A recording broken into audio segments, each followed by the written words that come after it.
tonight, and I believe that God is about to do something tremendous, great, and wonderful in your relationship and in your marriage. Tonight, I want to speak on the subject, how to fix your relationship. Let me first start by saying this. You need to learn to fix your relationship. When I say heaven on earth marriage, it doesn't mean that heaven on earth marriage is a marriage that is devoid of challenges. There will be challenges. Even in life, there are challenges. Jesus Christ, when he was on earth, he faced challenges. So we will all face challenges in every aspect of our lives. But heaven on earth marriage is simply saying that even despite the challenges, we are scaling higher and higher because we have learned and we have understood how marriage is meant to work, and we believe in the reality of all that God has ordained for the marriage situation. So therefore we are able to use the challenges as stepping stones into greater heights. And that's what I want to tell you this. Learn to fix your relationship. We are in a generation where people have low attention span. People cannot sit down and read books anymore. People cannot sit down and read articles anymore. People have low attention span. People have weak staying power. People cannot stay on a course for a long time. A lot of people lack consistency. And this has actually reflected in their relationships and their marriages. I want to tell you this. You need to learn to fix things. I understand that we are in a generation whereby when your phone is faulty, you don't have to take it for repair, you just have to take it for a swap. So you get your faulty phone to a swap center, and they swap the faulty phone, you had a little money, and you get another one. And people are treating their relationships like that. So when the relationship is facing challenges, they just believe that they can swap the relationship. So they abandon that relationship and move to another one. When that one is facing challenges, they abandon that one and move to another one. When that one is facing another set of challenges, they abandon that one and move to another one. They have not learned to fix things. And I want to tell you that you need to learn to fix things. If you want to enjoy bliss in your relationship and your marriage, you want to enjoy something lasting, something glorious in your relationship and your marriage, you need to learn to fix things. You need to understand how you can fix things, how you can fix your relationship, how you can fix your marriage. You need to get the scope of how you need to fix it. And this is very important. You need to learn to fix things. Learn to fix your relationship. Learn to fix your marriage. Some people have turned to serial daters. Let me use that word. You know, they have dated tens of ladies, tens of guys, hundreds of ladies. And when you ask them, why did you leave that relationship? You would see that relationship is not just working. You want to know something? Every relationship, every marriage you see out there that is working, it's because they have put in the effort to make it work. Relationship is work. Marriage is work. It takes effort. So don't be deceived. Don't be deceived. It takes effort to raise children. It takes effort to stay with your spouse for years. It takes personal effort. It takes collective effort. So you must understand this. You must learn to sit with your own and fix it. And that is what I want to talk to you about tonight. How do you fix your relationship? How do you fix your marriage? I'll give you 7 points on how to fix it, and I want you to understand that this is not the fix is not limited to these 7 points. But I believe that if you can apply these 7 points, you should be able to fix your relationship and your marriage. The first thing I want to talk about is rid yourself of comparison and competition. Why a lot of relationships, a lot of marriages have been facing lots of challenges, seems to be unfixed, is because they have been comparing themselves with others. They have been competing with another relationship. They have been competing with another marriage. My dear, you need to rid yourself of that. You need to rid yourself of that. You know, a lot of time, even with the things that people compare themselves with, they are not actually real. You are competing. You are competing with someone that just posted his picture on Instagram, on social media, on any other social media platform, and you want to compete. You want to live up to that standard. The standard, you don't even know what it takes. You don't even know what is behind the glamour that you are seeing, and you are striving. You are struggling. You are putting a lot of pressure on your partner because of that.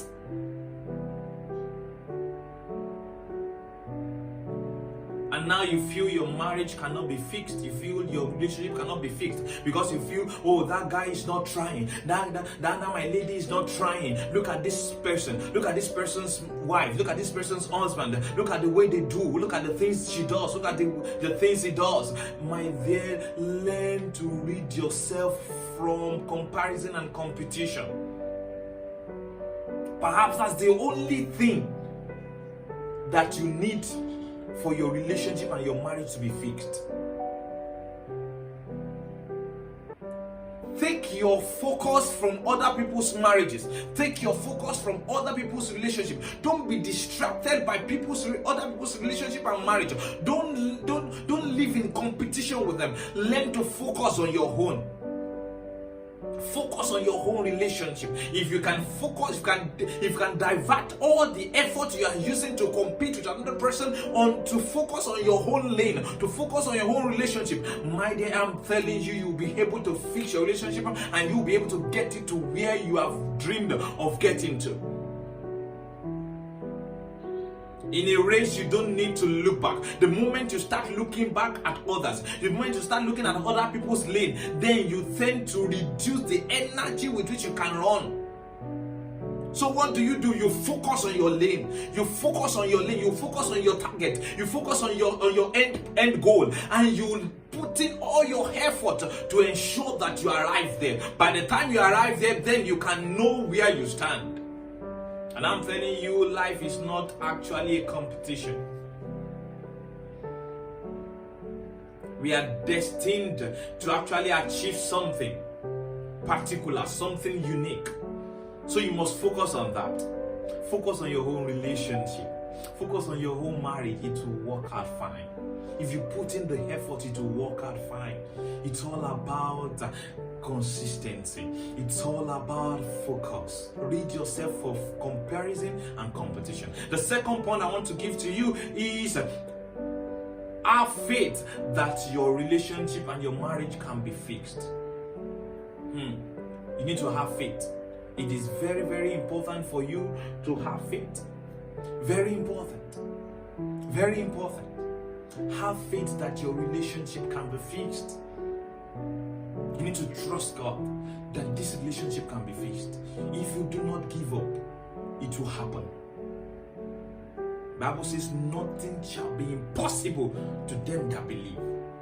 If you can believe that my own marriage also will enjoy the realities of heaven on earth marriage, then it will happen. Believe God for it. Have faith that your marriage can be fixed. If both of you, the husband and the wife, both of you can believe that this marriage can be fixed, it will be fixed. Because one thing that God cannot decline is you believing in the word that He has spoken. I need to bring it to pass. The third thing that you need to fix your relationship is be patient.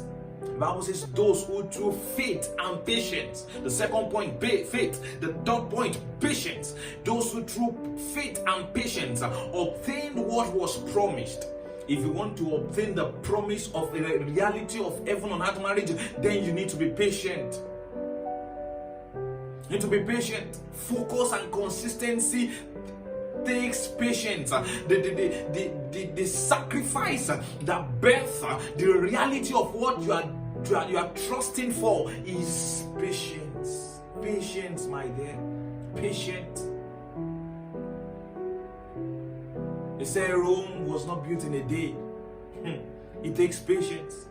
It takes patience. The people that we are seeing now, a lot of us we focus on the glory that we can see people exhume, but we don't take time to check out their story. It takes patience. Be patient. Be patient to fix it. Be patient to allow God to help you fix it. Be patient. Don't just be rushing. Don't rush out. Don't rush out of it. A lot of you have rushed out of a relationship that God has destined for you because you are faced with a particular challenge. Oh, my family didn't accept the wife the spouse that I brought, and now because of that you have opted out of relationship. Be patient.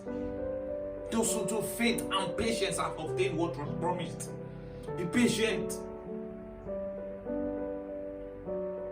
Be patient. It takes patience to obtain that thing. Don't stop rushing in and rushing out. Stop rushing in and rushing out. So some of you have just let go of a particular relationship, and because Valentine is coming out, you feel, oh, I'll be held out. So anybody that comes my way, I will just have to accept because I want to be in a relationship. Don't be in a relationship because of the pressure of the society. Don't be in a relationship because of the pressure of your peers. Don't be in a relationship because you want to prove something, because you want to prove a point. My dear, relationship is not about that. Be patient. Some people, I'll still talk about that in another episode. Some people, they have not learned to wait after a major breakup. You need to wait patiently to be healed before you step out. Be patient. Those who through faith and patience obtain what was promised. If you want to fix that relationship, you need to be patient. The fourth thing I want to talk about is shoot the first shot. I know some of you are thinking, what people talk about when they say shoot your shot, they are talking about, just be smart about asking that girl out, asking that guy out. So shoot his first, the shot. But I'm telling you, it's another fix for your relationship. Shoot the first shot of apology. Shoot the first shot of reconciliation. Shoot the first shot of suggesting to get help. Shoot the first shot. Take the first initiative. The Bible says, whatever you want others to do unto you, take the initiative and do unto them. You want your spouse to apologize to you? Fine, he was the one that you felt, he was the one that wronged you, you should apologize and things like that. But maturity says sometimes you just have to shoot the first shot. Even when you are not wrong, sometimes you just have to apologize. Because you are in a relationship. It takes sacrifice. So shoot the first shot. Shoot the first shot of apology. Shoot the first shot of reconciliation. Shoot the first shot of suggesting to get help. Why some relationships have been left unfixed, why some marriages have been left unfixed, is because nobody is ready, none of the parties is ready to shoot the first shot. The husband is insisting my wife should come to apologize first. The wife is insisting he should come to apologize first. Listen to these guys. Some of you think, it's a man thing. Men don't apologize. That is not the original makeup of a man. That is the fallen nature of a man. The Bible made us to understand in Ephesians chapter 5 verse 21. It says, submit to one another. Submit to one another as unto the Lord. Submit to one another. That is saying that you need to be submissive. Submissive also requires that you apologize. So stop using that male. You stop saying, it's a man thing. Men don't apologize. No, that is wrong. If you do something wrong, the nobility and maturity demands that you apologize. And sometimes the higher level of maturity demands that you apologize even when you have not done something wrong, in order to ensure peace. Because leadership is all about ensuring there is peace, unity, and progress. And as a leader of your home, one of the responsibilities that you have is to ensure peace, unity, and progress in that marriage. And that requires that sometimes you have to take the lead to apologize. So shoot the first shot of apology. Shoot the first shot of reconciliation. Shoot the first shot of of suggesting to get help. Learn to fix your relationship. It is your responsibility. The fifth thing I want to talk about is I've spoken about ridding yourself from comparison and competition. I've spoken about have faith that your relationship can be fixed. I said be patient. I also said shoot the first shot. The fifth thing I want to talk about is fix yourself. Sometimes all you need is to fix yourself first. Sometimes if we can fix ourselves, we can actually fix our relationship. For instance, if both parties, you express your anger, you have anger issues. And when you are hungry, you exchange words, you throw tantrums and things like that. Fix yourself of that anger issue. If you can fix yourself of the anger issue, then you may be able to fix that relationship. Because by the time you have fixed yourself, your partner is still ranting. Maybe perhaps that something happened, and on the usual day before you have fixed yourself, you will be exchanging words and one thing or the other, and there's chaos again in the relationship. So if you can learn to fix yourself, that will mean that if anything happened in that, if such thing happened the next time, it means that you'll be quiet while your partner will be ranting. And with time, you will realize that is the only person expressing insanity. And God could bring him or her back to his or her senses for you to fix the relationship. So fix yourself first. Please, guys, ladies, listen to this. I want you to understand that you need to make your life a priority. It is your responsibility to fix yourself by the help of God. Fix yourself first. One thing you must make up your mind to do is that you will not lose your life in that relationship. Another thing is that you will not lose your sanity in that relationship. So fix yourself. Make a choice to be happy. You deserve happiness. Fix yourself. If you can fix yourself, maybe that's all you need to fix your relationship. Maybe that's all you need to fix your marriage. So fix yourself first. The sixth thing I'll talk about is seek godly counsel. The Bible says in the midst of counsel, there is safety. In the midst of many counsels, there is safety. So get godly counsel. Get godly counsel. Oh, your relationship is experiencing one challenge or the other. Please get godly counsel. You can as well reach out to me.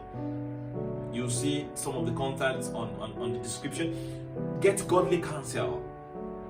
That will help you. That could be the fix that you need. Sometimes both of you may not be seen from the same point of view, and you need a third party that is wise and understanding to bring both of you to see to come into a concession, and that is why you need godly counsel. Please seek godly counsel. The last thing I'll talk about is be wise and courageous to take the unpleasant route. You know, this is one thing that is very serious. A lot of people are not wise. A lot of people are afraid to take the unpleasant route. What do I mean by the unpleasant route? Sometimes all you need to fix that relationship is to get out of the relationship. Oh, all you need to fix that relationship is to get out of that relationship. To allow yourselves to have some hair to come back to your senses. Some people will not come back to their senses until they have probably seen the reality of it, the reality that they can actually lose what they have. Some people will not come back to their senses until they have realized that they have been maltreating or the people, the potentials of the partner that they have. They have been treating their partners wrongly. They won't come back to their senses until they realize that, oh, I can lose this asset. This is an asset, and I can't see it when this person was with me. So the fix you need to get out of that relationship sometimes. It's an unpleasant route. Sometimes it's emotionally draining, but you need to do it. You need to do it. Don't be blindfolded to ignore the warning signs. The warning signs are always there. Don't be blindfolded. Don't be blindfolded by emotions to ignore the warning signs. Be wise and courageous to take the unpleasant route. Years back, a lady approached me and she said, she explained what she was going through in her relationship. And when I analyzed everything, I made her to realize that this relationship is not right for you. The first thing you need to do is to get out of the relationship. Oh, there was trouble. She said, we have been together for 5 years. What will people say? People have known us together.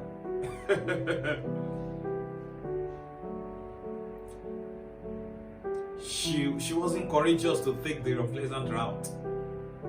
But I'm telling you, sometimes all you need to fix that relationship is to get out and allow some help. I want to say finally, if you're in a marriage, the Bible doesn't support divorce, and I also don't support it, obviously.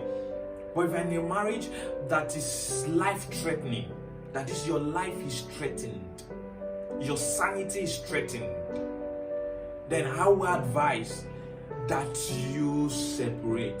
Allow some hair. Don't die in that marriage. You carry, your destiny is important to your generation. Don't die in that marriage. Separate while you look for ways to fix that marriage. Sometimes even that separation is the fix that your marriage needs. Because sometimes people don't know the word. Familiarity blindfold people from seeing the worth of what they have. So sometimes, because you are too familiar, because your husband, your spouse, is too familiar with you, and they have lost the consciousness of your worth, of your importance. And sometimes separation is the key to bring them back to their senses. Be wise and courageous to take the unpleasant route. Rid yourself from comparison and competition. Have faith that relationship can be fixed. Be patient. Shoot the first shot. Fix yourself. Seek godly counsel, and be wise and courageous to take the unpleasant route. I believe that as you apply these things, and as you trust God to bring you more wisdom on how to fix your relationship, that relationship shall be fixed. You will enjoy your relationship. You will enjoy your marriage. You will not suffer in that marriage. That marriage will not bring tears to your eyes, unpleasant tears to your eyes anymore. That marriage will not bring you sadness anymore. You will enjoy the goodness and the glory of God, and you have testimonies in the name of Jesus. I trust that you have been able to get something on this episode tonight. Till I come your way next time, stay blessed, stay safe, and bye.